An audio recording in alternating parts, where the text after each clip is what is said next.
मात्र एक ही बात को बता रहे हैं कि भगवान शिव जिनकी पूजा अर्चना जो सदियों से होते आ रहा है, उनको हम आप गुरु माने हैं और गुरु के रूप में बड़ी ही तीव्रतम गति से परिणामदायी गुरु का काम करते हैं, परिणाम देते हैं। तभी आप महादेव गुरु की दया और साहब दीदी के सोच और आशीर्वाद का परिणाम है कि आज हम लोग देख रहे हैं कि जैन सैलाब उमड़ा हुआ है।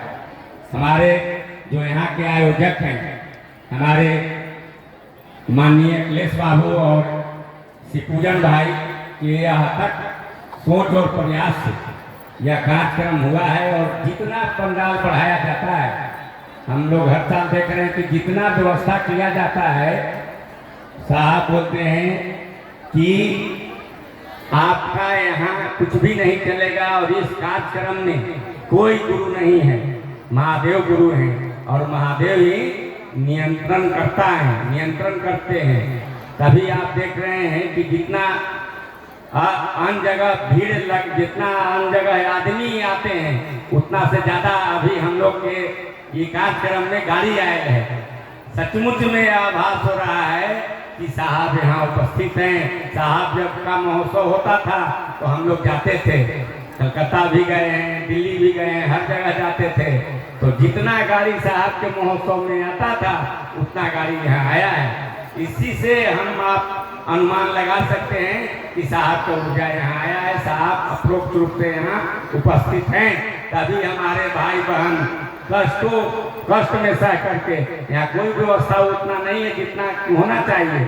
गर्मी में लोग बैठे हुए हैं 1 घंटा 2 घंटा 4 घंटा से, किनकी दया है? साहब श्री हरिंद्रानंद जी का सोच है और महादेव का दया है। साहब बोले थे शरीर छोड़ने के पहले कि हम यहाँ आएंगे, और होटल भी हमारे अखिलेश बाबू और शिवपूजन भाई सब मिल करके बुक किए थे। तो वृथा न जाहि देव ऋषिवाणी, और उसी वर्ष से हम लोग जो है कि इस कार्यक्रम को करते हैं और कर भी रहे हैं, और एक ही लाइन पे कर रहे हैं कि साहब बोल के गए थे कि हम महालया के दिन वहाँ आएंगे, और इसी यही लोग होटल बुक किए थे। हम लोग जब साहब शरीर में थे और साहब का तबीयत खराब था, तो हम लोग रांची में थे। तो रांची में हम लोग एक होटल में रुके हुए थे, और साहब का 2-3 दिन से तबीयत खराब था। हुआ क्या कि अखिलेश बाबू हम लोग से मिलने गए तो हम लोग भी को खुशी होता था, कोई गुरु भाई सब लोग रहते थे तो बड़ी अच्छा लगता था। लेकिन अच्छा माहौल तो था नहीं, काहे कि हमारे बॉस का तबीयत खराब था। तो ये गए हम लोग से मिलने, बातचीत होने लगा, होते होते ही जो है कि भावुक हो गए। हम लोग को भी आंख से आंसू चल गया और बोले कि साहब अब लगते हैं कि शरीर में नहीं रहेंगे। और सचमुच में सुबह 8-9 बजे रात के ही बोल करके आए, और भोर में 4 बजे हम लोग को तुरंत फोन आ गया कि साहब शरीर छोड़ दिए।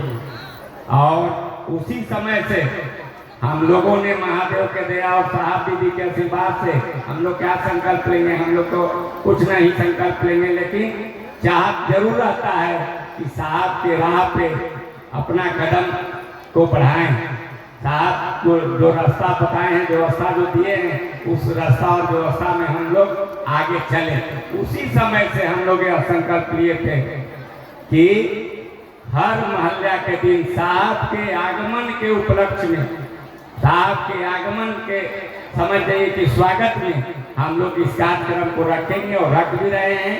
और हमारे गुरु भाई लोग का सोच है कि इसको हम 20 स्तर पर ले जाएंगे, और 20 स्तर पर जा भी रहा है, समझे? तो रोकने के लोग कोशिश कर रहे हैं। जैसे हनुमान जी न जा रहे थे सजीवन बूटी लाने के लिए, तो कोई राम राम, कोई कुछ करके, कोई मुंह पूरा फैला करके कि इनको रोक ले। लेकिन जब हनुमान जी राम कार्य में चले तो कोई नहीं रोक सका।